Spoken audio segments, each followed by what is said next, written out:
ಇದರಲ್ಲಿ ಗುರುವಿನ ಪಾತ್ರವೇನು ಅಂದ್ರೆ ಪ್ರಾಣಾಹುತಿಯಲ್ಲಿ ಗುರುವಿನ ಪಾತ್ರವೇನು ಅಂತ ಕೇಳ್ತಾ ಇದ್ದಾರೆ. ಗುರುವೆಂದರೆ ಒಂದು ಸೀಲಿಂಗ್ ಫ್ಯಾನ್ ಇದ್ದ ಹಾಗೆ ಎಂದರು ದಾರ್ಶನಿಕರು. ಆತನ ಪಾತ್ರ ಎಂದರೆ ಆ ಚಲನೆಯನ್ನು ಪ್ರಚೋದಿಸುವುದು. ಪ್ರಾಣಾಹುತಿ ಅವನಿಗೆ ಸೇರಿದ್ದಲ್ಲ. ಆತನಿಗೆ ಅದರ ಮೇಲೆ ಸ್ವಾಮ್ಯವಿಲ್ಲ, ಯಾರಿಗೂ ಇಲ್ಲ. ಪ್ರಾಣಾಹುತಿಯು ಪ್ರಕೃತಿಯ ಸತ್ವ.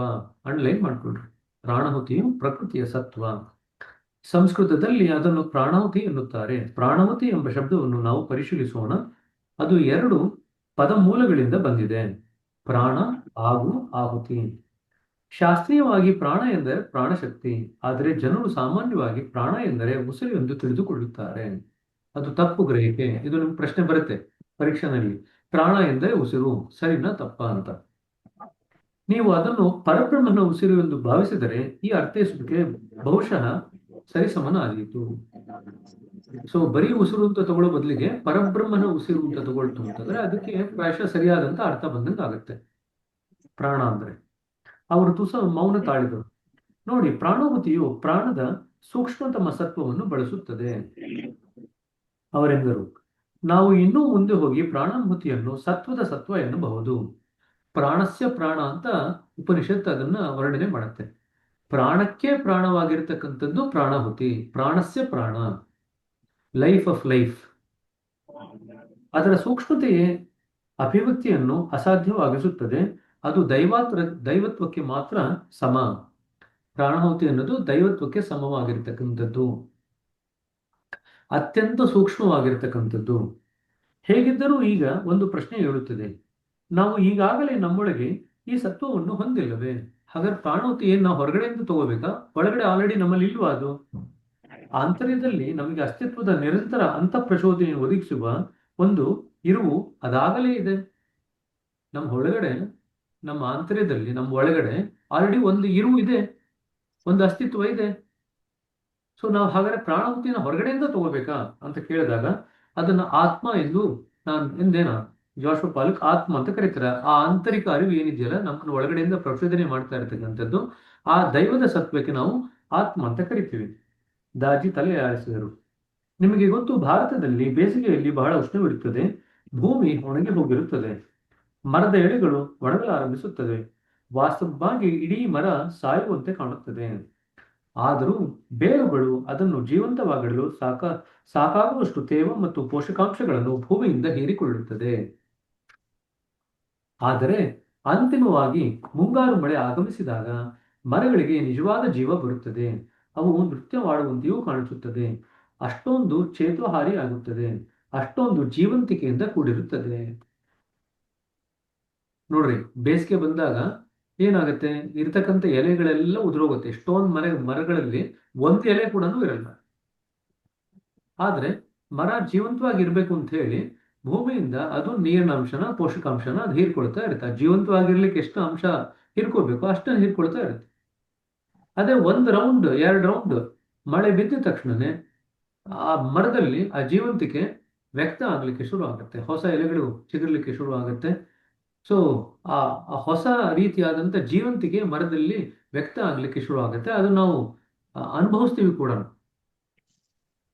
ನೀವು ಆಕ್ಚುಲಿ ಒಂದು ಗಿಡದತ್ತ ನೋಡಿದಾಗ ಬೇರೆ ಬೇರೆ ಎಲೆಗಳು ಬೇರೆ ಬೇರೆ ಜೀವಿತ ಅವಸ್ಥೆಯಲ್ಲಿ ಇರೋದು ನೋಡ್ತೀರ ನೀವು. ನೋಡಿದಿರ? ಯಾರು ನೋಡಿಲ್ದೇ ಇದ್ರೆ ಈಗ ಇವತ್ತು ಹೋಗಿ ಒಂದು ಮರದ, ಒಂದು ಗಿಡನ ಪರೀಕ್ಷೆ ಮಾಡ್ರಿ.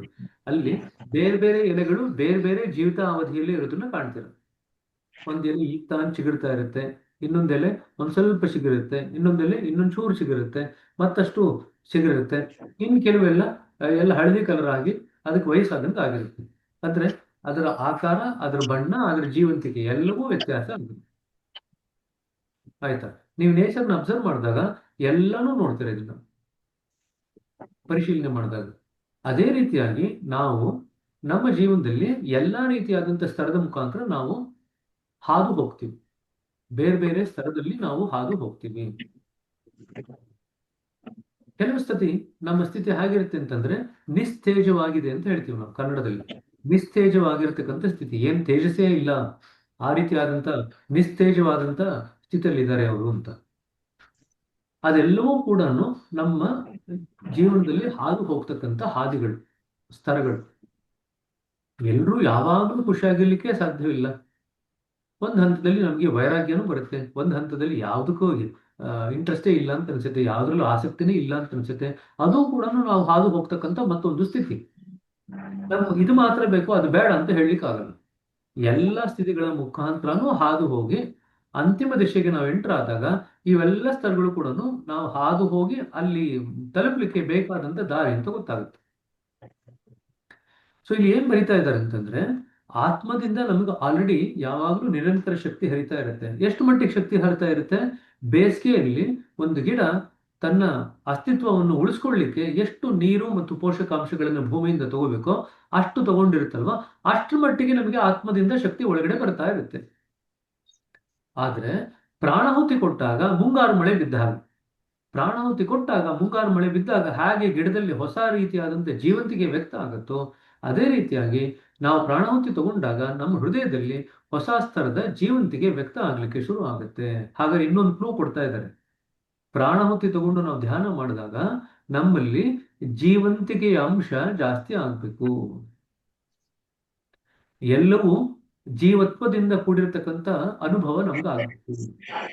ಎಲ್ಲದರಲ್ಲೂ ಜೀವತತ್ವ ಜೀವಸತ್ವ ಹರಿದಾಡ್ತಾ ಇರೋದು ನಮ್ಮ ಅನುಭವಕ್ಕೆ ಬರಬೇಕು.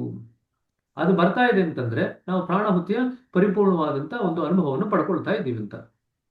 ನೀವು ಪ್ರಾಣಾಹುತಿ ಅನುಭವ ಪಡ್ಕೊಂಡು ಎಲ್ಲವೂ ಮುಂಚೆ ಇದ್ದಂಗೆ ನಿಸ್ತೇಜವಾಗಿದೆ ಅಂತ ಅನಿಸ್ತಾ ಇದ್ರೆ ಅಂತಂದ್ರೆ ಎಲ್ಲೋ ಏನೋ ಎಡವಟ್ಟಾಗಿದೆ. ಆ ಹೊಸತನ ಅನುಭವಕ್ಕೆ ಬರುತ್ತೆ, ಹೊಸ ಜೀವಂತಿಕೆಯ ಅನುಭವ ಬರುತ್ತೆ.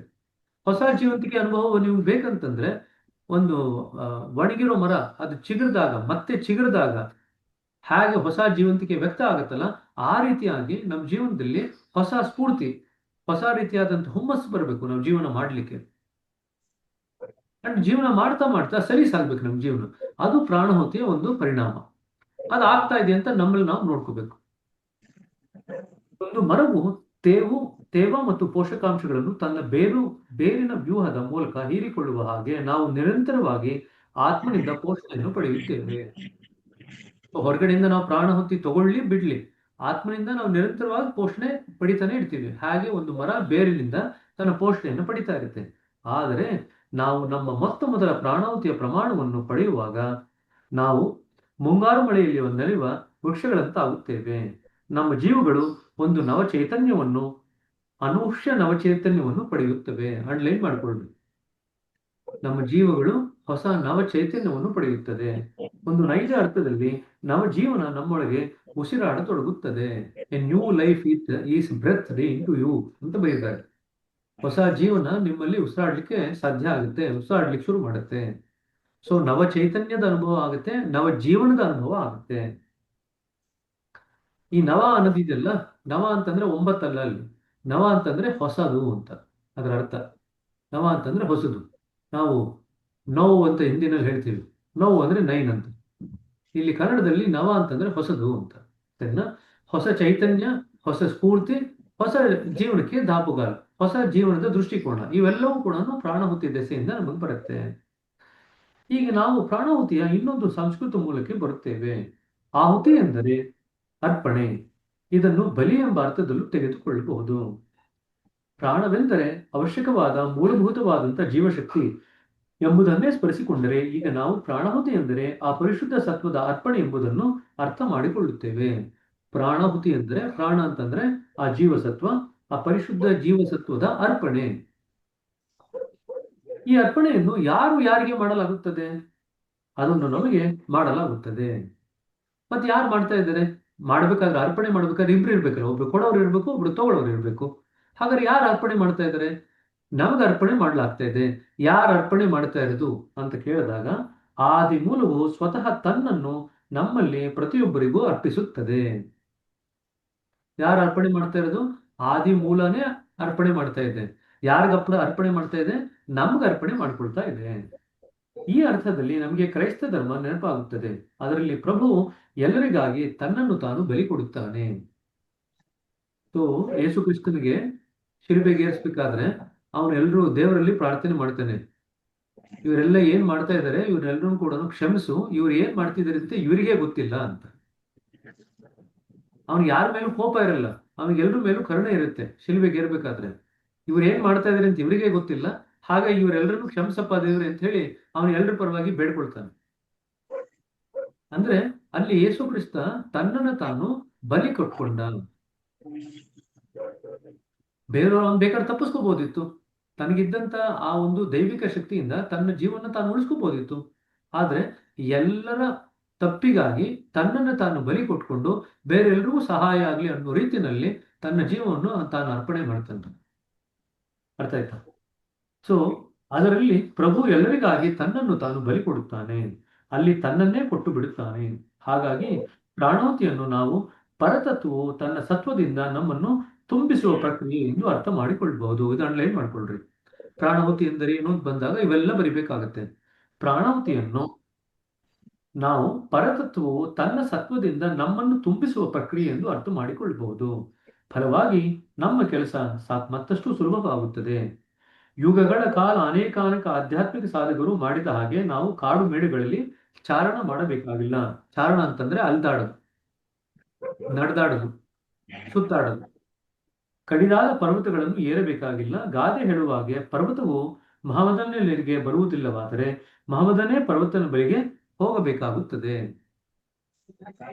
ದೇವರೇ ನಮ್ಮನ್ನು ಹುಡ್ಕೊಂಡ್ ಬಂದಂಗೆ, ನಾವು ದೇವರ ಹತ್ರ ಹೋಗಲ್ಲ ಅಂತಂದ್ರೆ ದೇವರೇ ನಮ್ಮನ್ನು ಹುಡ್ಕೊಂಡ್ ಬಂದಂಗೆ ಅದಾಗುತ್ತೆ ಪ್ರಾಣಾಹುತಿಯ ದೆಸೆಯಿಂದ. ಪ್ರಾಚೀನ ಕಾಲದಿಂದಲೇ ಸಾಧಕರು ಪರ್ವತಗಳತ್ತ ಹೋಗುತ್ತಿದ್ದಾರೆ, ಅಲ್ಲಿ ಕಷ್ಟಪಟ್ಟಿದ್ದಾರೆ, ತ್ಯಾಗಗಳನ್ನು ಮಾಡಿದ್ದಾರೆ, ದೈವತ್ವದ ಸಲುವಾಗಿ ಮಹಾ ಪ್ರಯಾಸ ಪಟ್ಟಿದ್ದಾರೆ ಹಾಗೂ ಮಹಾ ತ್ಯಾಗಗಳನ್ನು ಮಾಡಿದ್ದಾರೆ.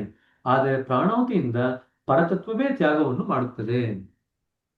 ಈ ಲಾಸ್ಟ್ ಇಯರ್ ಲೈನ್ ಅಂಡರ್ಲೈನ್ ಮಾಡ್ಕೊಳ್ರಿ. ಪರತತ್ವವೇ ತ್ಯಾಗವನ್ನು ಮಾಡುತ್ತದೆ, ಪರ್ವತವೇ ನಿಮ್ಮಡೆಗೆ ಬರುತ್ತದೆ. ಇದು ಅಸಾಮಾನ್ಯ ಆಧ್ಯಾತ್ಮಿಕ ವಿಸ್ತರಣೆಗೆ ಚಾಲನಾ ಶಕ್ತಿ ಆಗಿದೆ. ಈ ಭಗವಂತನೇ ನಿಮ್ಮ ಹತ್ರ ಬರ್ತಾ ಇರೋದ್ರಿಂದ ನಿಮ್ಮ ಆಧ್ಯಾತ್ಮಿಕ ಚಲನೆ ಅತಿ ಬೇಗ ಪಡ್ಕೊಳ್ಳುತ್ತೆ. ಅದು ಹೇಗೆ ಕೇಳಿದೆ ನಾನು. ಒಂದು ಉನ್ನತ ಶಕ್ತಿ ನಮ್ಮ ಮೇಲೆ ಕಾರ್ಯವೆಸಗುವಾಗ ನಾವು ನಮ್ಮದೇ ಸ್ವಂತ ಸೀಮಿತ ಸಾಮರ್ಥ್ಯಗಳ ಮೇಲೆ ನಂಬಿಕೆ ಇಡಬೇಕಾಗಿಲ್ಲ. ಈಗ ನಾವು ದೈವತ್ವದ ಪ್ರಭಾವಕ್ಕೆ ಒಳಗಾದಾಗ, ಪ್ರಾಣಾಹುತಿಯ ಪ್ರಭಾವಕ್ಕೆ ಒಳಗಾಗೋದು ಅಂದ್ರೆ ನಾವು ದೈವತ್ವದ ಪ್ರಭಾವಕ್ಕೆ ಒಳಗಾಗ್ತಾ ಇದ್ದೀವಿ. ಅವಾಗ ನಮ್ಮ ಸೀಮಿತ ಗ್ರಹಿಕೆ, ನಮ್ಮ ಸೀಮಿತ ಮನಸ್ಸು, ನಮ್ಮ ಸೀಮಿತ ದೇಹ, ಇದರ ಮೇಲೆ ನಾವು ಅವಲಂಬನೆ ಆಗುವಂತ ಅಗತ್ಯ ಇಲ್ಲ. ನಮಗೆ ದೈವತ್ವವೇ ನಮ್ಮ ಹತ್ರಕ್ಕೆ ಬರ್ತಾ ಇರ್ಬೇಕಾದ್ರೆ ಅದನ್ನು ಉಪಯೋಗಿಸ್ಕೊಂಡು ನಾವು ಬೆಳೆಯಬಹುದು. ಸರಿನಾ?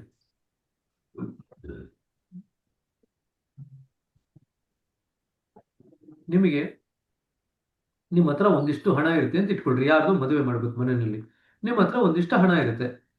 ಆ ಹಣ ಎಲ್ಲದಕ್ಕೂ ಸಾಲಲ್ಲ, ಒಂದಕ್ಕಾದ್ರೆ ಇನ್ನೊಂದಕ್ಕಾಗಲ್ಲ.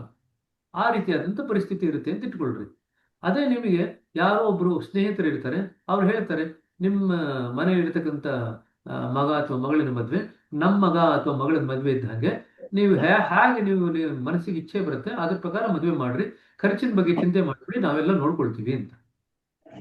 ಆಗ ನೀವು ನಿಮ್ಮ ಸೀಮಿತ ಸ್ತರದಲ್ಲಿ ಇರತಕ್ಕಂಥ ಹಣಕಾಸಿನ ಬಗ್ಗೆ ಚಿಂತೆ ಮಾಡ್ಲಿಕ್ಕೆ ಹೋಗಲ್ಲ. ಯಾರು ನಿಮ್ಗೆ ಮತ್ತೊಂದು ಸ್ತರದಿಂದ ಏನು ಶಕ್ತಿ ಬರ್ತಾ ಇದೆ, ಹಣ ಬರ್ತಾ ಇದೆ, ಅದನ್ನು ಉಪಯೋಗಿಸ್ಕೊಂಡು ನಿಮ್ಮ ಕೆಲಸವನ್ನು ಮಾಡ್ಕೊಳ್ಳಿಕ್ಕೆ ನೀವು ಪ್ರಯತ್ನ ಪಡ್ತೀರ. ಇಲ್ಲೂ ಅದೇ ರೀತಿಯಾಗಿ ನಮ್ಮ ಸೀಮಿತ ಬುದ್ಧಿ ಇರ್ಬೋದು, ನಮ್ಮ ಸೀಮಿತ ಮನಸ್ಸು ದೇಹ ಇರ್ಬೋದು, ಇದನ್ನು ಉಪಯೋಗಿಸ್ಕೊಂಡು ನಾವು ಬೆಳೆಯಲ್ಲ. ನಮ್ಮ ಧ್ಯಾನ ಪದ್ಧತಿನಲ್ಲಿ ಆ ದೈವತ್ವದ ಸತ್ವ ಏನು ನಮ್ಮ ಹತ್ರ ಬರ್ತಾ ಇದೆ, ಪ್ರಾಣಾಹುತಿ, ಅದನ್ನ ನಾವು ಉಪಯೋಗಿಸ್ಕೊಂಡು ಬೆಳಿಲಿಕ್ಕೆ ಶುರು ಮಾಡ್ತೀವಿ. ಒಬ್ಬ ಸ್ಕೂಬಾ ಮುಳುಗುಗಾರ್ತಿ ಧರಿಸುವ ಆಮ್ಲಜನಕದ ಸಿಲಿಂಡರ್ ಬಗ್ಗೆ ಯೋಚಿಸಿರಿ. ಅವಳು ಸಾಮಾನ್ಯವಾಗಿ ಮಾಡಲಾಗದ ನೀರಿನೆಡೆಯ ಉಸಿರಾಟವನ್ನು ಮಾಡಲು ಅನುವು ಮಾಡಿಕೊಡುತ್ತದೆ. ಯಾರಾದ್ರೂ ಸ್ಕೂಬಾ ಡೈವಿಂಗ್ ಮಾಡಿದ್ರ? ಸ್ಕೂಬಾ ಡೈವಿಂಗ್ ಅಂದ್ರೆ ಆಳವಾಗಿ ಸಮುದ್ರದ ಆಳಕ್ಕೆ ಹೋಗೋದು, ಅಂದ್ರೆ ಅದರಲ್ಲಿ ಸಮುದ್ರಕ್ಕೆ ಎಗರಿ ಸಮುದ್ರದ ಆಳಕ್ಕೆ ಹೋಗೋದು. ಸಮುದ್ರದ ಆಳಕ್ಕೆ ಹೋಗ್ತಿದ್ದಂಗೆನೆ ನೀರಿನ ಒತ್ತಡ ಜಾಸ್ತಿ ಇರುತ್ತೆ. ನೀರಿನ ಒತ್ತಡ ಜಾಸ್ತಿ ಇರುವುದಲ್ದಿರ ನಮಗೆ ಅಲ್ಲಿ ಆಕ್ಸಿಜನ್ನ ಆಮ್ಲಜನಕದ ಕೊರತೆಯೂ ಇರುತ್ತೆ. ಹಾಗಾಗಿ ನಾವು ಆಮ್ಲಜನಕ ಇಲ್ದಿರ ನೀರಿನ ಆಳಕ್ಕೆ ಹೋಗ್ಲಿಕ್ಕೆ ಆಗಲ್ಲ. ಯಾರಾದ್ರೂ ಆಮ್ಲಜನಕ ಇಲ್ದಿರ ನೀರಿನ ಆಳಕ್ಕೆ ಹೋಗ್ಲಿಕ್ಕೆ ಪ್ರಯತ್ನ ಪಡ್ತು ಅಂತಂದ್ರೆ ಅವ್ರ ಜೀವಕ್ಕೆ ತೊಂದರೆ ಆಗುತ್ತೆ. ಹಾಗಾಗಿ ಯಾರೇ ಸಮುದ್ರದ ಆಳ್ಲಿಕ್ಕೆ ಹೋಗ್ಲಿಕ್ಕೆ ಪ್ರಯತ್ನ ಪಡ್ತು ಅಂತಂದ್ರೆ ಅವ್ರಿಗೆ ಆ ಆಮ್ಲಜನಕ ತಗೊಂಡೇ ಹೋಗ್ಬೇಕು. ಈಗ ನಾವು ನಮ್ಮ ಪ್ರಜ್ಞೆಯ ಆಳಕ್ಕೆ ನಾವು ಧುಮುಕ್ತಾ ಇದೀವಿ ಅಂತ ಇಟ್ಕೊಳ್ರಿ. ಆ ಪ್ರಜ್ಞೆಯ ಆಳಕ್ಕೆ ನಾವು ಧುಮುಕ್ದಾಗ ಅಲ್ಲಿ ಅಲ್ಲಿ ನಾವು ಇದ್ದುಕೊಂಡು ನಾವು ಸುರಕ್ಷಿತವಾಗಿ ಇರ್ಬೇಕಂತಂದ್ರೆ, ಅದರಲ್ಲಿ ಇರ್ತಕ್ಕಂಥದ್ದನ್ನು ಗ್ರಹಿಸ್ಕೋಬೇಕಂತಂದ್ರೆ ನಮ್ಗೆ ಆಮ್ಲಜನಕ ಬೇಕು. ಆ ಆಮ್ಲಜನಕ ತಗೊಳ್ದಿರ ನಾವೇನಾದ್ರು ಡೈವ್ ಮಾಡಿದ್ರೆ ಒಳಗಡೆಗೆ ನಾವು ಕಳೆದು ಹೋಗ್ತೀವಿ. ತುಂಬಾ ಜನ ತಾವಾಗ ತಾವೇ ಧ್ಯಾನ ಮಾಡ್ಲಿಕ್ಕೆ ಪ್ರಯತ್ನ ಪಟ್ಟಾಗ ಇದೆಲ್ಲ ತೊಂದರೆಗಳು ಆಗುತ್ತೆ. ಒಳಗಡೆ ಇರ್ತಕ್ಕಂಥ ಆ ಪ್ರಜ್ಞೆಯ ಆಳದ ಸ್ತರಕ್ಕೆ ಹೋದಾಗ ನಮಗೆ ಆಮ್ಲಜನಕ ಬೇಕು. ಹಾಗಾದ್ರೆ ಯಾವ ಆಮ್ಲಜನಕ ತಗೊಂಡು ನಾವು ಪ್ರಜ್ಞೆಯ ಆಳಕ್ಕೆ ಹೋಗ್ಲಿಕ್ಕೆ ಸಾಧ್ಯವಾಗುತ್ತೆ? ಪ್ರಾಣಾಹುತಿ ಎಂಬ ಆಮ್ಲಜನಕ ತಗೊಂಡು ನಾವು ಒಳಗಡೆ ಹೋಗ್ಲಿಕ್ಕೆ ಸಾಧ್ಯವಾಗುತ್ತೆ. ಸೊ ಸ್ಕ್ಯೂಬಾ ಡೈವಿಂಗ್ ನ ಉದಾಹರಣೆ ಕೊಟ್ಟಿದ್ದಾರೆ. ಸರಿ, ಅದು ಅನುವು ಮಾಡಿಕೊಡುತ್ತದೆ. ಇದು ಆಕೆಯನ್ನು ಸಾಗರದ ಆಳಕ್ಕೆ ಮುಳುಗಲು ಮತ್ತು ದೀರ್ಘಾವಧಿಯಲ್ಲಿ ನೀರಿನಡಿಯಲ್ಲಿ ಇರಿಸಲು ಶಕ್ತಳನ್ನಾಗಿಸುತ್ತದೆ. ಅದೇ ರೀತಿ ಪ್ರಾಣಾಹುತಿಯು ಸಾಮಾನ್ಯವಾಗಿ ಸ್ವತಃ ನಾವೇ ಸಾಧಿಸುವುದಾದರೆ ವರ್ಷಗಟ್ಟಲೆ ಅಥವಾ ದಶಕಗಳನ್ನು ತೆಗೆದುಕೊಳ್ಳಬಹುದಾದ ಪ್ರಜ್ಞೆಯ ಸ್ತರಗಳಿಗೆ ಪ್ರವೇಶಿಸಲು ನಮ್ಮನ್ನು ಶಕ್ತರನ್ನಾಗಿಸುತ್ತದೆ. ಸೊ ಪ್ರಾಣಾಹುತಿಯ ದಿಸೆಯಿಂದ ಎಷ್ಟೋ ವರ್ಷಗಳಾದ್ಮೇಲೆ ನಾವು ಇಳಿತಕ್ಕಂಥ ಧುಮುಕ್ತಕ್ಕಂಥ ಅಥವಾ ಮುಟ್ತಕ್ಕಂಥ ಪ್ರಜ್ಞೆಯ ಸ್ತರಗಳಿದೆಯಲ್ಲ, ಆಳವಾದಂಥ ಪ್ರಜ್ಞೆಯ ಸ್ತರಗಳು, ಅದನ್ನ ನಾವು ವೇಗವಾಗಿ ಗಳಿಸ್ಕೊಳ್ಳಿಕ್ಕೆ ಸಾಧ್ಯವಾಗುತ್ತೆ. ಬರೀ ವೇಗವಾಗಿ ಮಾತ್ರ ಅಲ್ಲ, ಸುರಕ್ಷಿತವಾಗಿ ಗಳಿಸ್ಕೊಳ್ಳಿಕ್ಕೆ ಸಾಧ್ಯವಾಗುತ್ತೆ. ಪ್ರವೇಶಿಸಲು ಅಸಾಧ್ಯವೆಂದೇ ಹೇಳಬಹುದಾದ ಕೆಲ ನಿರ್ದಿಷ್ಟ ಹಾದಿಗಳು ಇವೆ. ಪ್ರಾಣಾಹುತಿಯು ನಮ್ಮನ್ನು ಅವುಗಳೆಲ್ಲದರ ಮೂಲಕ ಚಲಿಸುವಂತೆ ಮಾಡುತ್ತದೆ. ಇದು ಇನ್ನೊಂದು ಕೆಲಸ ಪ್ರಾಣಾಹುತಿ. ಕೆಲವು ಸ್ತರಗಳಲ್ಲಿ ಇಲ್ಲಿಂದ ಮುಂದಕ್ಕೆ ಹೋಗೋದು ಸಾಧ್ಯನೇ ಇಲ್ಲ ಅಂತ ಅನಿಸುತ್ತೆ. ಸಾಧ್ಯನೇ ಇಲ್ಲದಿರೋ ಕೂಡ ಪ್ರಾಣಾಹುತಿ ಹೊಸ ಮಾರ್ಗವನ್ನು, ಹೊಸ ದಾರಿಯನ್ನು ಸೃಷ್ಟಿ ಮಾಡಿ ನಮ್ಗೆ ಅದನ್ನು ದಾಟ್ಲಿಕ್ಕೆ ಅನುವು ಮಾಡಿಕೊಡುತ್ತೆ. ಆಧ್ಯಾತ್ಮಿಕ ಪಯಣದ ಕೆಲವು ಹಂತಗಳು ಸಾಧನೆಗೆ ಅತೀವ ಆಕರ್ಷಣೀಯ ಆಗಿರಬಲ್ಲದು. ಅವು ಹರ್ಷ, ಶಾಂತಿ ಮತ್ತು ಆನಂದದಿಂದ ತುಂಬಿರುತ್ತದೆ. ಸೊ ಈಗ ಆಧ್ಯಾತ್ಮದ ಪ್ರಯಾಣದ ಬಗ್ಗೆ ಹೇಳ್ತಾ ಇದ್ದಾರೆ. ಕೆಲವು ಸ್ತರಗಳಲ್ಲಿ ತುಂಬಾ ಹರ್ಷ, ಆನಂದ ಎಲ್ಲವೂ ಆಗುತ್ತೆ. ಆದ್ರೆ ಕೆಲವು ಕಡೆ ನಮಗೆ ಬೇರೆ ರೀತಿಯಾದಂತಹ ಅನುಭವ ಕೂಡ ಆಗ್ಲಿಕ್ಕೆ ಸಾಧ್ಯ ಉಂಟು. ವಸ್ತುಶಃ ಅವು ಎಷ್ಟು ಆಸಕ್ತಿಯನ್ನು ಕೆಲಿಸುತ್ತವೆಂದರೆ ನಾವು ಒಟ್ಟಾರೆ ಇಡೀ ಆಧ್ಯಾತ್ಮಿಕ ಪ್ರಯಾಣವನ್ನೇ ಪರಿಚಯಿಸಿ ಅಲ್ಲೇ ಉಳಿಯಲು ಪ್ರಚೋದಿತರಾಗುತ್ತೇವೆ. ಎರಡನೇ ಪಾಯಿಂಟ್ಗೆ ಬಂದಾಗ ತುಂಬಾ ಶಾಂತಿ ಇದೆ ಅಂತ ಅನಿಸುತ್ತೆ. ಆ ಶಾಂತಿಲಿ ಎಷ್ಟು ಮುಳುಗಿ ಹೋಗ್ತೀವಿ ಅಂತಂದ್ರೆ ಇಲ್ಲಿಂದ ಮುಂದಕ್ಕೆ ಹೋಗೋದೇ ಬೇಡಪ್ಪ, ಇಲ್ಲೇ ಕುತ್ಕೊಂಡ್ಬಿಡೋಣ, ಆರಾಮಾಗಿ ಶಾಂತಿಯಾಗಿ ಇದೆ ಅಂತ ಅನ್ಕೊಳ್ತೀವಿ. ಏಳನೇ ಬಿಂದು ಬಂದಾಗ ಎಷ್ಟು ಶಕ್ತಿ ತುಂಬಿದೆ ಅಂತಂದ್ರೆ ಇಷ್ಟು ಶಕ್ತಿನ ಹಿರ್ಕೊಳ್ತಾ ನಾವಿಲ್ಲೇ ಇದ್ಬೋಣ, ಇನ್ ಮುಂದಕ್ಕೆ ಹೋಗೋದೇ ಬೇಡ ಅಂತ ಅನಿಸುತ್ತೆ. 10, 11 ಮಧ್ಯದಲ್ಲಿ ಬಂದಾಗ, ಸಹಸ್ರದಳ ಕಮಲಕ್ಕೆ ಬಂದಾಗ ಎಷ್ಟು ಆನಂದ ತುಂಬಿದೆ ಅಂತಂದ್ರೆ ಮುಂದಕ್ಕೆ ಹೋಗೋದು ಬೇಡ, ಈ ಆನಂದದಲ್ಲೇ ನಾವು ಇದ್ಬೋಣ ಅಂತ ಅನ್ಸುತ್ತೆ. ಅಂದ್ರೆ ಬೇರೆ ಬೇರೆ ಆಧ್ಯಾತ್ಮಿಕ ಸ್ತರಗಳಲ್ಲಿ ಒಂದು ರೀತಿಯಾದಂತ ಕೆಲವು ಸ್ಥಿತಿಗಳು ಎಷ್ಟು ಉನ್ಮಾದಕರ ಇರುತ್ತೆ ಅಂತಂದ್ರೆ ನಾವು ಅದನ್ನ ದಾಟಿ ಹೋಗ್ಲಿಕ್ಕೆ ನಮಗ್ ಮನಸ್ಸೇ ಬರಲ್ಲ. ಆಯ್ತಾ? ಪ್ರಾಣಾಹುತಿ ಏನ್ ಮಾಡುತ್ತೆ, ಆ ರೀತಿಯಾಗಿ ನಾವು ಯಾವ್ಯಾವುದೋ ಸ್ಥಿತಿಗಳಲ್ಲಿ ಸಿಕ್ಕಾಕೊಳ್ಳೋದನ್ನ ತಪ್ಪಿಸುತ್ತೆ. ಆದರೆ ಆಧ್ಯಾತ್ಮಿಕ ಪ್ರಯಾಣವನ್ನೇ ಪರಿಚಯಿಸಿ ಅಲ್ಲೇ ಉಳಿಯಲು ಪ್ರಚೋದಿತರಾಗುತ್ತೇವೆ. ಆದರೆ ಇದು ವರ್ಷಗಳ ನಂತರ ವರ್ಷದಂತೆ ಒಂದೇ ಶಾಲೆಯಲ್ಲಿ ಉಳಿಯುವ ಹಾಗಿರುತ್ತದೆ. ಅಲ್ಲಿ ವಿಕಸನ ಇರುವುದಿಲ್ಲ. ವಿಷಾದಕರವಾಗಿ ಅನೇಕ ಸಾಧಕರು ಹೀಗೆ ಪಥಭ್ರಷ್ಟರಾಗುತ್ತಾರೆ. ಪ್ರಾಣಾಹುತಿ ಇದಕ್ಕೆ ಅವಕಾಶವನ್ನು ಕೊಡುವುದಿಲ್ಲ. ಅಂಡರ್ಲೈನ್ ಮಾಡ್ಕೊಳ್ರಿ. ಪ್ರಾಣಾಹುತಿ ನಿಮಗೆ ಒಂದೇ ಸ್ತರದಲ್ಲಿ ಸಿಕ್ಕಾಕೊಳ್ಳಿಕ್ಕೆ ಅಥವಾ ಪಥಭ್ರಷ್ಟರಾಗಲಿಕ್ಕೆ ಬಿಡೋದಿಲ್ಲ. ಅದು ನಿಮ್ಗೆ ಏನ್ ಮಾಡುತ್ತೆ, ಪ್ರಾಣಾಹುತಿ ಎಲ್ಲಿಂದ ಬರ್ತಾ ಇದೆ ಅಲ್ಲ ಅಲ್ಲಿಂದ ಕರ್ಕೊಂಡು ಹೋಗಿ ನಿಮ್ಮನ್ನು ಮುಟ್ಸೋವರೆಗೂ. ಪ್ರಾಣಾಹುತಿ ಎಲ್ಲಿಂದ ಬರ್ತಾ ಇದೆ? ಮೂಲದಿಂದ ಬರ್ತಿದೆ. ಮೂಲಕ್ಕೆ ಕರ್ಕೊಂಡು ಹೋಗಿ ನಿಮ್ಮನ್ನು ಸೇರಿಸೋವರೆಗೂ ಕೂಡ ಅದು ನಿಮ್ಮನ್ನ ಬಿಡಲ್ಲ. ಹಾಗಾಗಿ ನೀವು ರೆಗ್ಯುಲರ್ ಆಗಿ ಬೈಟಕ್ ತಗೊಳ್ತಾ ಇತ್ತು ಅಂತಂದ್ರೆ ಪ್ರತಿ ಬೈಟಕ್ನಲ್ಲೂ ಒಂದಿಷ್ಟು ಪ್ರಾಣಾಹುತಿ ತಗೊಳ್ತೀರಾ. ಬೈಟಕ್ನಲ್ಲಿ ಪ್ರಾಣಾಹುತಿ ತಗೊಂಡಾಗ ಎಲ್ಲೂ ನೀವು ಸಿಕ್ಕಾಕೊಳ್ಳದೆ ಇರುವಂತ ರೀತಿಯಲ್ಲಿ ನೀವು ಮುಂದಕ್ಕೆ ಪ್ರಯಾಣ ಬೆಳೆಸ್ತೀರಾ. ಕೆಲವು ಹಂತಗಳು ಎಷ್ಟು ಅದ್ಭುತವಾಗಿರ್ತವೆಂದರೆ ಸಾಧಿಸಲು ಅದಕ್ಕಿಂತ ಹೆಚ್ಚಿನದು ಏನೂ ಇಲ್ಲವೆಂದು ನಾವು ಭಾವಿಸುತ್ತೇವೆ. ನಾನು ಸಾಧಿಸಿದೆ ಎಂದುಕೊಳ್ಳುತ್ತೇವೆ. ಆದರೆ ಅಲ್ಲಿ ಯಾವಾಗಲೂ ಹೆಚ್ಚಿನದೇನೋ ಇದ್ದೇ ಇರುತ್ತದೆ. ಎಷ್ಟೆಂದರೂ ಇದು ಅನಂತ ಪಯಣವಾಗಿದ್ದು ಪಥವೇ ಗುರಿಯಾಗಿ ಬಿಡುತ್ತದೆ. ಅಂಡರ್ಲೈನ್ ಮಾಡ್ಕೊಳ್ರಿ. ಅನಂತ ಪಯಣದಲ್ಲಿ ಪಥವೇ ಗುರಿಯಾಗಿ ಬಿಡುತ್ತದೆ.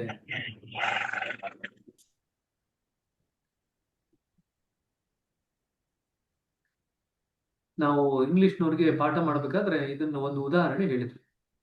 ಮೊದಲು ನಾವು ಡ್ರೈವಿಂಗ್ ಕಲಿಬೇಕಾದ್ರೆ ಒಂದು ಕಡೆಯಿಂದ ಮತ್ತೊಂದು ಕಡೆ ಹೋಗ್ಲಿಕ್ಕೆ, ಗಾಡಿನ ಓಡಿಸ್ಕೊಂಡು ಹೋಗ್ಲಿಕ್ಕೆ ನಾವು ಡ್ರೈವಿಂಗ್ ಕಲಿತೀವಿ. ಕಾಲಕ್ರಮೇಣದಲ್ಲಿ ಡ್ರೈವಿಂಗ್ ನಲ್ಲಿ ಎಷ್ಟು ಅಭಿರುಚಿ ಹತ್ತುತ್ತೆ ಅಂತಂದ್ರೆ ನಾವು ಒಂದು ಕಡೆಯಿಂದ ಇನ್ನೊಂದು ಕಡೆಯಿಂದ ಹೋಗ್ಬೇಕು ಅಂತಲ್ಲ, ಡ್ರೈವಿಂಗ್ ನ ಅನುಭವಿಸ್ಲಿಕ್ಕೆ ಅಂತಾನೆ ಡ್ರೈವ್ ಮಾಡ್ತಾ ಹೋಗ್ತೀವಿ. ಅಲ್ಲಿ ಒಂದ್ ಕಡೆಯಿಂದ ಇನ್ನೊಂದ್ ಕಡೆಗೆ ಹೋಗ್ಬೇಕು ಅಂತ ಯಾವ ಪರಿಕಲ್ಪನೆ ಇರಲ್ಲ, ಅದು ಹೊರಟೋಗುತ್ತೆ. ಅದು ಹೋಗಾದ್ಮೇಲೆ ನೀವು ಯಾವಾಗಲೂ ಡ್ರೈವಿಂಗ್ ನಲ್ಲೇ ಇರಬೇಕು ಅಂತ ಅನ್ಸುತ್ತೆ. ಅಂದ್ರೆ ಈಗ ಪಥವೇ ಗುರಿಯಾಗಿ ಬಿಟ್ಟಿದೆ. ಮುಂಚೆ ಏನ್ ಮಾಡ್ತಿದ್ರಿ? ಡ್ರೈವಿಂಗ್ ಒಂದ್ ಕಡೆಯಿಂದ ಇನ್ನೊಂದ್ ಕಡೆ ಹೋಗ್ಲಿಕ್ಕೆ ಅಂತ ಡ್ರೈವ್ ಮಾಡ್ತಿದ್ರಿ. ಈಗ ಡ್ರೈವ್ ನ for the sake of driving.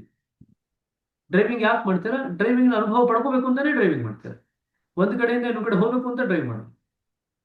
ಆ ರೀತಿಯಾಗಿ ಮಾರ್ಪಾಡಾಗುತ್ತೆ. ಸರಿನಾ? ಪ್ರೇಮಕ್ಕೋಸ್ಕರ ಪ್ರೇಮ ಮಾಡ್ತೀರ. Love for the sake of love sake, not for any other expectation or gain. ಎಲ್ಲರನ್ನು ಪ್ರೀತಿ ಮಾಡೋದು, ಎಲ್ಲರನ್ನು ಪ್ರೇಮ ಮಾಡೋದು, ಅದೇ ನಿಮ್ಮ ಸ್ವಭಾವ ಆಗಿ ಮಾರ್ಪಾಡಾಗ್ಬಿಡುತ್ತೆ. ಯಾರನ್ನು ಕೇಳಿದ್ರೆ ಯಾಕೆ ಎಲ್ಲರನ್ನು ಪ್ರೀತಿಸ್ತಾರೆ ಅಂದ್ರೆ ಗೊತ್ತಿಲ್ಲ ಅಂತ ಹೇಳ್ತೀರಾ. ಯಾಕಂದ್ರೆ ನಿಮ್ಗೆ ಏನು ಗೊತ್ತಿಲ್ಲ. ಯಾಕೆ ಮಾಡ್ತಾ ಇದ್ದಾರೆ ಹಾಗೆ? ಗೊತ್ತಿಲ್ಲ. ಅದೇ ನಿಮ್ ಸ್ವಭಾವ. ಆದ್ರೆ ಸ್ವಭಾವತಃ ಹಾಗೆ ಇರ್ತೀರ. ಸರಿ. ಅಕ್ಷರಶಃ ಅದು ಒಂದು ಪಾದವನ್ನು ಇನ್ನೊಂದರ ಎದುರಿಗಿಟ್ಟು ವಿಕಸಿಸುತ್ತಾ ಮುಂದುವರಿಯುವುದು. ಪ್ರಾಣವತಿ ನಮಗೆ ಆ ವಿಕಸನಶೀಲ ಸೆಳೆತವನ್ನು ಒದಗಿಸುತ್ತದೆ. ಮತ್ತೊಂದು ಕೆಲಸ ಮಾಡುತ್ತೆ ಪ್ರಾಣವತಿ. ಏನ್ ಮಾಡುತ್ತೆ? ವಿಕಸನಶೀಲ ಸೆಳೆತವನ್ನು ಒದಗಿಸುತ್ತದೆ. ಅಕ್ಷರಶಃ ಅದು ನಮ್ಮನ್ನು ಒಂದು ಹಂತದಿಂದ ಕಿತ್ತು ಸೂಕ್ಷ್ಮ ಸಮಯದಲ್ಲಿ ಮುಂದಿನ ಸ್ತರಕ್ಕೆ ಏರಿಸುತ್ತದೆ. ಈ ಅರ್ಥದಲ್ಲಿ ಪ್ರಯಾಣವು ಯಾವುದೇ ಹಂತದಲ್ಲೂ ಚಲನಹೀನತೆಯನ್ನು ತಪ್ಪಿಸುತ್ತಾ ಅದು ಸುರಕ್ಷಾ ಕವಚದಂತೆ ಕಾರ್ಯವೆಸಗುತ್ತದೆ. ಇದು ಅನ್ಲೈನ್ ಮಾಡ್ಕೊಳ್ಳಿ. ಏನ್ ಮಾಡುತ್ತೆ ಪ್ರಾಣಾಹುತಿ? ಪ್ರತಿ ಹಂತದಲ್ಲೂ ಚಲನಹೀನತೆಯನ್ನು ತಪ್ಪಿಸುತ್ತಾ ಅದು ಸುರಕ್ಷಾ ಕವಚದಂತೆ ಕಾರ್ಯವೆಸಗುತ್ತದೆ. ಇಲ್ಲವಾದರೆ ನಾವು ಕೆಲವು ನಿರ್ದಿಷ್ಟ ಸ್ಥಳಗಳಲ್ಲಿ ನಾವು ಅತಿ ದೀರ್ಘವಾಗಿ ಉಳಿಯುತ್ತಿದ್ದೆವು. ವಸ್ತುಶಃ ಎಂದೆಂದೂ ಅಲ್ಲೇ ಉಳಿಯುತ್ತಿದ್ದೇವೇನೋ. ಇದಕ್ಕೆ ಸಾಮಾನ್ಯವಾಗಿ ಕೊಡ್ತಕ್ಕಂಥ ಉದಾಹರಣೆ ಅಂತಂದ್ರೆ ನಿಮ್ಗೆ ತುಂಬಾ ಕೋಪ ಮಾಡ್ಕೊಳ್ತಕ್ಕ ಋಷಿ ಯಾರಪ್ಪ? ತುಂಬಾ ದೂರ್ವಾಸ ಮುನಿ ಬ್ರದರ್. ಕರೆಕ್ಟ್. ಸೊ ದೂರ್ವಾಸ ಹೆಸರೇ ನೋಡಿ, ದೂರವಾಗಿ ವಾಸವಾಗಿರೋ ಮುನಿ ದೂರ್ವಾಸ ಅಂತ. ದೂರವಾಗಿ ವಾಸವಾಗಿರೋ ಮುನಿ ದೂರ್ವಾಸ ನೋಡಿ. ನಾವು ಬೇರೆ ಋಷಿ ಮುನಿಗಳ ಹೆಸರು ಜ್ಞಾಪಕ ಇಟ್ಕೊಳ್ತೀವೋ ಇಲ್ಲ, ದೂರ್ವಾಸನಂತೂ ಚೆನ್ನಾಗಿ ಜ್ಞಾಪಕ ಇಟ್ಕೊಂಡಿದ್ದೀವಿ. ಯಾಕೆಂತಂದ್ರೆ ದೂರ್ವಾಸ ಮುನಿ ಒಂದು ಹಂತಕ್ಕೆ ಬೆಳೆದು ಮುಂದಿನ ಹಂತಕ್ಕೆ ಪ್ರವೇಶ ಪಡೀಲಿಕ್ಕೆ ಆಗಲಿಲ್ಲ. ಒಂದು ಹಂತಕ್ಕೆ ಬೆಳೆದು ಆ ಹಂತದಲ್ಲಿ ಇರ್ತಕ್ಕಂಥ ಸ್ಥಿತಿಯನ್ನ ಎಷ್ಟು ಹೀರ್ಕೊಂಡ್ಬಿಡ್ತಾರೆ ಅಂತಂದ್ರೆ ಆ ಶಕ್ತಿನ ಅವ್ರಿಗೆ ಹ್ಯಾಂಡಲ್ ಮಾಡ್ಲಿಕ್ಕೆ ಆಗಲ್ಲ. ಆ ಶಕ್ತಿನ ಹ್ಯಾಂಡಲ್ ಮಾಡ್ಲಿಕ್ಕೆ ಆಗದೆ ಇದ್ದಾಗ ಅವ್ರ ಎದುರುಗಡೆ ಯಾರೇ ಬಂದ್ರು ಕೂಡ ಅವ್ರ ಮಾತು ತೆಗೆದ್ರೆ ಸಾಕು, ಅವ್ರು ಅಳ್ತಾರೆ. ಯಾಕೆಂತಂದ್ರೆ ಅವ್ರ ಮಾತಿನಿಂದ ಬರತಕ್ಕಂಥ ಆ ಶಕ್ತಿಯ ಸ್ತರ ಎಷ್ಟಿತ್ತು ಅಂತಂದ್ರೆ ಯಾರಿಗೆ ಅದನ್ನ ರುಚಿ ಮುಡ್ಸಿದ್ರು ಎಲ್ಲರೂ ಅಳ್ಲಿಕ್ಕೆ ಶುರು ಮಾಡ್ತಾರೆ. ದೂರ್ವಾಸ ಅವ್ರದ್ದು ಅವ್ರನ್ನ ನೆನೆಸಿದ್ರೆ ಸಾಕು ಎರಡು ಬರೋದು ಎಲ್ರ ಮನಸ್ಸಿನಲ್ಲಿ. ಒಂದು, ಎಲ್ರನ್ನು ಅಳಿಸ್ತಾರೆ ಅಂತ. ಎರಡನೇದು, ಎಲ್ರಿಗೂ ಶಾಪ ಕೊಡ್ತಾರೆ. Durvasa was famous for these two. ತುಂಬಾ ಪ್ರಸಿದ್ಧಿಯಾಗಿದ್ರು ಈ ಎರಡು ಕೆಲಸಕ್ಕೆ. ಎಲ್ರನ್ನು ಅಳಿಸೋದಕ್ಕೆ, ಎಲ್ರನ್ನು ಎದುರಿಸ್ಲಿಕ್ಕೆ, ಶಾಪ ಕೊಡ್ಲಿಕ್ಕೆ. ಆಯ್ತಾ? ಹಾಗಾಗಿ ದೂರ್ವಾಸ ಮುನಿಗಳು ಯಾರೋ ಬರ್ತೀವಿ ಅಂತಂದ್ರೆ ಇಲ್ಲೇ ಎಲ್ಲರೂ ನಡಕ್ಲಿಕ್ಕೆ ಶುರು ಮಾಡ್ಬಿಡೋರು. ಹೆಂಗಪ್ಪ ಇವ್ರನ್ನ ನಿಭಾಯಿಸೋದು, ಯಾವಾಗ ಏನ್ ಅಂತಾರೆ, ಏನ್ ಮಾಡ್ತಾರೆ ಅಂತ ಹೇಳಲಿಕ್ಕಾಗಲ್ಲ. ಆ ರೀತಿಯಾದಂತ ಸ್ಥಿತಿ ನಮಗೆ ಬೇಕಾಗಿಲ್ಲ.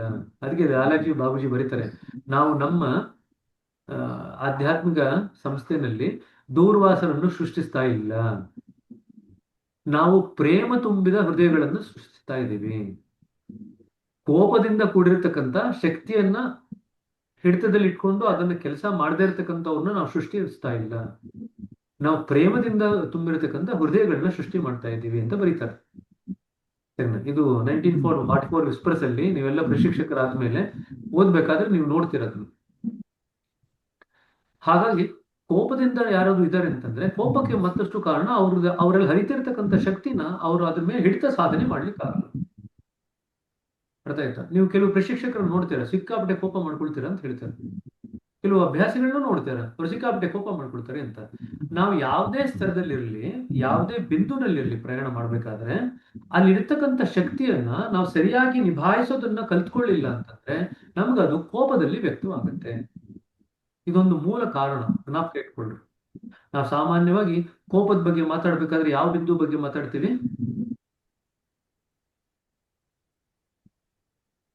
ಎಷ್ಟನೇ ಬಿಂದುನಲ್ಲಿ ಕೋಪದ ಬಗ್ಗೆ ಮಾತಾಡ್ತೀವಿ? ಏನ್ರಿ? ಯಾರು? ಮೂರನೇ ಬಿಂದು. ಹಾ, ಒಬ್ಬರು ಶುರು ಮಾಡಿದ್ರೆ ಎಲ್ಲರೂ ಲೈನಿಗೆ ಬರ್ತೀರ, ಒಬ್ಬರು ಶುರು ಮಾಡದೇ ಇಲ್ಲ. ಮೂರನೇ ಬಿಂದು ಬ್ರದರ್. ಸರಿನಾ? ಸೊ 3ನೇ ಬಿಂದುವಿನಲ್ಲಿ ನಾವು ಸಾಮಾನ್ಯವಾಗಿ ಕೋಪದ ಬಗ್ಗೆ ಮಾತಾಡ್ತೀವಿ. ಆದರೆ ಕೋಪ ಅನ್ನೋದು ನಮಗೆ ಯಾವುದೇ ಬಿಂದುವಿನಲ್ಲಿ ವ್ಯಕ್ತ ಆಗ್ಬೋದು. ಪ್ರತಿಯೊಂದು ಬಿಂದುವಿನಲ್ಲೂ ತಕ್ಕ ಮಟ್ಟಿಗೆ ಶಕ್ತಿ ಅಡಕವಾಗಿದೆ. ಆ ಶಕ್ತಿನ ಹೀರ್ಕೊಂಡು ಅದನ್ನು ನಾವು ಹಿಡಿತದಲ್ಲಿ ಇಟ್ಕೊಳ್ಳಿಕ್ ಬರಲಿಲ್ಲ ಅಂತಂದ್ರೆ ಅದು ಕೋಪದ ರೂಪದಲ್ಲಿ ವ್ಯಕ್ತವಾಗುತ್ತೆ. ನಾವು ಇಟ್ಕೊಳ್ಳಿ. 3ನೇ ಬಿಂದುನಲ್ಲೂ ಇರುತ್ತೆ. ಸಾಮಾನ್ಯವಾಗಿ ಕೋಪ ಯಾವ ಬಿಂದುಗೆ ಸಂಬಂಧಪಟ್ಟದ್ದು ಅಂತ 3ನೇ ಬಿಂದು ಅಂತ ಹೇಳ್ತೀವಿ. ಹಾಗಿದ್ರೆ ಬೇರೆ ಬಿಂದುನಲ್ಲಿ ಇರ್ಬೇಕಾದ್ರೆ ಕೋಪ ಬರಬಾರ್ದು ಅಂತ ಏನಿಲ್ಲ. ಯಾವ ಬಿಂದುನಲ್ಲಿ ಬೇಕಾದ್ರೂ ಕೋಪ ಬರ್ಬೋದು. ಬಟ್ 3ನೇ ಬಿಂದುನಲ್ಲಿ ಅದು ಜಾಸ್ತಿ ವ್ಯಕ್ತವಾಗುತ್ತೆ ಅಷ್ಟೇನೆ. ಜಾಸ್ತಿ ವ್ಯಕ್ತವಾಗುತ್ತೆ. ಆ ಸ್ಥಿತಿಯಲ್ಲಿ ತುಂಬಾ ಜನ ಉಳಿತಾರೆ ಸುಮಾರು ದಿವಸ. ಹಾಗಾಗಿ ಅದನ್ನು ನಾವು 3ನೇ ಬಿಂದುಗೆ ತಗಲು ಹಾಕ್ತೀವಿ. ಆದ್ರೆ ಯಾವುದೇ ಬಿಂದುವಿನಲ್ಲಿ ಇರ್ತಕ್ಕಂಥ ಶಕ್ತಿಯನ್ನ ನಾವು ಹೀರ್ಕೊಂಡು ಅದನ್ನ ಗ್ರಹಿಸ್ಕೊಂಡು ಹಿಡಿತದಲ್ಲಿ ಇಟ್ಕೊಳ್ಳಿಕ್ಕೆ ಇನ್ನು, ಯಾಕಂದ್ರೆ ಒಂದು ಬಿಂದುವಿನಲ್ಲಿ ಕೆಲಸ ಆಗುತ್ತೆ ಅಂತ ಇಟ್ಕೊಳ್ರಿ, ಒಂದಿಷ್ಟು ಶಕ್ತಿಯಲ್ಲಿ ಪ್ರಕಟ ಆಗುತ್ತೆ. ಆ ಶಕ್ತಿ ಪ್ರಕಟ ಆದ್ಮೇಲೆ ಆ ಶಕ್ತಿಯನ್ನು ಹೀರ್ಕೊಂಡು ಅದನ್ನ ನಾವು ಹಿಡಿತದಲ್ಲಿ ತಗೊಂಡು ಆ ಶಕ್ತಿಯನ್ನು ಉಪಯೋಗಿಸ್ಕೊಂಡು ಮುಂದಿನ ಬಿಂದುಗೆ ಹೋಗ್ಬೇಕು. ಇದೆಲ್ಲ ಕೆಲಸ ಆಗ್ಬೇಕಾದ್ರೆ ನಾವು ಶಕ್ತಿಯನ್ನು ಹೀರ್ಕೊಳ್ತೀವಿ, ಗ್ರಹಿಸ್ಕೊಳ್ತೀವಿ. ಆದ್ರೆ ಅದಾದ್ಮೇಲೆ ನಮ್ಗಿನ್ನೂ ಒಂದು ಸ್ತರದಲ್ಲಿ ಹಿಡಿತ ಇನ್ನೂ ಬಂದಿರಲ್ಲ. ಆ ಹಿಡಿತ ಬರ್ದೇ ಇರತಕ್ಕಂಥ ಸ್ಥಿತಿನಲ್ಲಿ ನಾವು ಕೋಪಿಷ್ಠರಾಗಿರ್ತೀವಿ. ಇದು ಜ್ಞಾಪಕ ಇಟ್ಕೊಳ್ರಿ. ತುಂಬಾ ಸತಿ ಕೆಲವೊಮ್ಮೆ ನೀವು ಆವಾಗ ಕೋಪದ ಸ್ತರಗಳಲ್ಲಿ ಮಾತಾಡ್ತೀವಿ. ನಿಮ್ಗೆ ಆಶ್ಚರ್ಯ ಆಗುತ್ತೆ, ಎಲ್ಲಿಂದ ಬರ್ತಾ ಇದೆ ಈ ಕೋಪ ಅಂತ. ಎಲ್ಲಿಂದ ಬರ್ತಿದೆ ಅಂತಂದ್ರೆ ಆಧ್ಯಾತ್ಮಿಕ ಪ್ರಯಾಣ ಮಾಡ್ಬೇಕಾದ್ರೆ ಶಕ್ತಿಯಲ್ಲಿ ಆ ಚಕ್ರದ ಮೇಲೆ ಕೆಲಸ ಆದಾಗ ಶಕ್ತಿಯಲ್ಲಿ ಪ್ರಕಟ ಆಗಿರುತ್ತೆ. ಪ್ರತಿ ಸತಿ ನೀವು ಬೈಠಕ್ ತಗೊಂಡಾಗ ಒಂದಿಷ್ಟು ಸಂಸ್ಕಾರ ಖಾಲಿ ಆಗುತ್ತಲ್ಲ, ಸಂಸ್ಕಾರ ಖಾಲಿ ಆದಾಗ ಒಂದಿಷ್ಟು ಆ ಸಂಸ್ಕಾರಕ್ಕೆ ಹೋಗ್ತಾ ಇದ್ದಂತ ಶಕ್ತಿ ಅಲ್ಲೇ ಉಳ್ಕೊಳ್ಳುತ್ತೆ. ಸೊ ಶಕ್ತಿ ಪ್ರಜ್ಞೆನಲ್ಲಿ ಪ್ರಕಟ ಆಗುತ್ತೆ. ಶಕ್ತಿ ಪ್ರಜ್ಞೆನಲ್ಲಿ ಪ್ರಕಟ ಆದಾಗ ಆ ಶಕ್ತಿಯನ್ನ ಹೀರ್ಕೊಂಡು ನಾವು ಮುಂದಕ್ಕೆ ಬೆಳಿತೀವಿ. ಆ ಶಕ್ತಿಯನ್ನು ಹೀರ್ಕೋಬೇಕಾದ್ರೆ ಏನಾಗುತ್ತೆ, ಒಂದು ಸ್ತರದಲ್ಲಿ ಆ ಶಕ್ತಿ ಮೇಲೆ ನಮಗೆ ಸಾಧನೆ ಇರಲ್ಲ ಅಥವಾ ಹಿಡಿತ ಇರಲ್ಲ. ಹಿಡಿತ ಇಲ್ಲದೆ ಇದ್ದಾಗ ಆ ಶಕ್ತಿ ನಮಗೆ ಕೋಪ ಬರುವಂಗೆ ಮಾಡುತ್ತೆ, ಇರಿಟೇಷನ್ ಮಾಡುತ್ತೆ ಒಳಗಡೆ ಅಂತ. ಸಣ್ಣ ಸಣ್ಣ ವಿಷಯಕ್ಕೂ ಕೂಡ ನಮ್ಮ ಮನಸ್ಸಿಗೆ ಒಂಥರ ಇರಿಟೇಷನ್ ಆಗಿ ಬೇಗ ಕೋಪ ಬರುತ್ತೆ. ಸರಿನಾ? ಬೇಗ ಕೋಪ ಬರುತ್ತೆ, ಬೇಗ ಕೋಪ ಹೋಗುತ್ತೆ. ನೀವು ಹಿಡ್ಕೊಳ್ಳಿಲ್ಲ ಕೋಪದ ಕಡೆ ಅಂತಂದ್ರೆ ಕೋಪ ಹೊರಟೋಗುತ್ತೆ. ಬಟ್ ಆದ್ರೆ ಆ ಶಕ್ತಿನ ನೀವು ಇನ್ನೂ ನಿಭಾಯಿಸ್ಲಿಕ್ಕೆ ಬರ್ತಾ ಇಲ್ಲ ಅಂತ ಜ್ಞಾಪಕ ಇಟ್ಕೊಳ್ರಿ. ಸರಿನಾ? ಪ್ರತಿ ಸತಿ ಸಂಸ್ಕಾರಗಳನ್ನ ನೀವು ಪ್ರಶಿಕ್ಷಕರ ಹತ್ರ ಕ್ಲೀನ್ ಮಾಡಿಸ್ಕೊಂಡಾಗ ಒಂದಿಷ್ಟು ಆ ಸಂಸ್ಕಾರಕ್ಕೆ ಹೋಗ್ತಾ ಇತ್ತಂತ ಶಕ್ತಿ ಏನು ಪ್ರಜ್ಞೆಯಿಂದ, ಆ ಶಕ್ತಿ ಪ್ರಜ್ಞೆನಲ್ಲಿ ಹಾಗೆ ಉಳ್ಕೊಳ್ಳುತ್ತೆ. ಇದು ಜ್ಞಾಪಕ ಇಟ್ಕೊಳ್ರಿ. ಸಂಸ್ಕಾರಗಳನ್ನ ನಾವು ಖಾಲಿ ಮಾಡ್ತು ಅಂತಂದ್ರೆ ಒಂದಿಷ್ಟು ಶಕ್ತಿ ಪ್ರಜ್ಞೆನಲ್ಲಿ ಹಾಗೆ ಉಳ್ಕೊಳ್ಳುತ್ತೆ. ಆ ಶಕ್ತಿ ಏನು ಉಳ್ಕೊಳ್ಳುತ್ತೆ, ಆ ಶಕ್ತಿಯನ್ನು ನಾವು ಹೀರ್ಕೊಂಡು ಆ ಶಕ್ತಿಯನ್ನು ಬಳಸ್ಕೊಂಡು ನಾವು ಒಂದು ಸ್ತರದಿಂದ ಮತ್ತೊಂದು ಸ್ತರಕ್ಕೆ ನಾವು ಚಲನೆಯನ್ನು ಮಾಡ್ತೀವಿ. ಯಾವುದೇ ಹಂತದಲ್ಲಿ ಚಲನಹೀನತೆಯನ್ನು ತಪ್ಪಿಸುತ್ತಾ ಅದು ಸುರಕ್ಷಾ ಕವಚದಂತೆ ಕಾರ್ಯವೆಸಗುತ್ತದೆ. ಇಲ್ಲವಾದರೆ ನಾವು ಕೆಲವು ನಿರ್ದಿಷ್ಟ ಸ್ಥಳಗಳಲ್ಲಿ ನಾವು ಅತಿ ದೀರ್ಘಕಾಲ ಉಳಿಯುತ್ತಿದ್ದೆವು, ವಸ್ತುಶಃ ಅಲ್ಲೇ ಉಳಿಯುತ್ತಿದ್ದೇವೇನು ಎಂದೆ ನಾನು. ನೋಡಿ, ಪ್ರತಿಯೊಂದು ಹಂತವು ಅನಂತವಾಗಿರಬಲ್ಲದು ಎಂದರು ದಾಜಿ. ಉದಾಹರಣೆಗೆ ಗಣಿತದಲ್ಲಿ ಆರಂಭ ಮತ್ತು ಅಂತ್ಯವಿಲ್ಲದ ಸರಳ ರೇಖೆ ಇರುತ್ತದೆ. ಅವು ಎರಡೂ ಕೊನೆಗಳಲ್ಲಿ ಅನಂತಕ್ಕೆ ಚಾಚುತ್ತದೆ. ಆದರೂ ಅದು ನಿಜವಾಗಿ ಅನಂತವೇ? ಅದು ಕೇವಲ ಒಂದು ರೇಖೆ. ಅದು ಏಕ ಆಯಾಮವನ್ನು ಹೊಂದಿದೆ. ಸೊ ಇದು ಅಂಡರ್ಲೈನ್ ಮಾಡ್ಕೊಳ್ರಿ. ನಾವು ಅನಂತ ಅಂತ ಹೇಳಿದಾಗ ಏಕ ಆಯಾಮದ ಅನಂತ, ಎರಡು ಆಯಾಮದ ಅನಂತ, ಮೂರು ಆಯಾಮದ ಅನಂತ, ಅನಂತ ಆಯಾಮದ ಅನಂತ, infinite infinities. So 1 dimensional infinity, 2 dimensional infinity, 3 dimensional infinity, ಈ ರೀತಿಯಾಗಿ ಅನಂತ ಆಯಾಮದ ಅನಂತ ಇರಲಿಕ್ಕೆ ಸಾಧ್ಯ ಉಂಟು.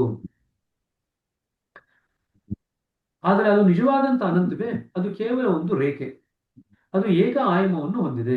ಅದೇ ರೀತಿಯಲ್ಲಿ ಒಂದು ರೀತಿಯ ಏಕ ಆಯಾಮದ ರೀತಿಯಲ್ಲಿ ಅನಂತವಾಗಿ ವಿಸ್ತರಿಸಲು ಸಾಧ್ಯವಿದೆ. ನಾನು ಚಲಿಸುವುದನ್ನು ನಿಲ್ಲಿಸುವಾಗ ನಾವು ಅದಾಗಲೇ ಏನನ್ನೋ ಸಾಧಿಸಿವು, ಅದರಲ್ಲೇ ತೃಪ್ತರಾಗಿರುವಾಗ ಹಾಗಾಗುತ್ತದೆ. ನಾವು ಮೂಲನ ಮುಟ್ಟಿ ಆಯ್ತು, ಇನ್ನೇನು ಮುಂದಕ್ಕೆ ಹೋಗುವಂತ ಅವಶ್ಯಕತೆ ಇಲ್ಲ ಅಂತ ನಮ್ಗೆ ಯಾವಾಗ ಅನಿಸ್ಲಿಕ್ಕೆ ಶುರು ಆಗುತ್ತೆ, ಆ ರೀತಿಯಾದಂತ ಯಾವುದೋ ಅನಂತದಲ್ಲಿ ನೀವು ಸಿಕ್ಕಾಕೊಂಡಿದ್ದೀರಾ. ಚಲನಹೀನತೆಯು ನಮ್ಮ ಮೇಲೆ ಯಾವ ಪರಿಣಾಮವನ್ನು ಬೀರುತ್ತದೆ? ನಾವು ಕೇಳಿದೆ.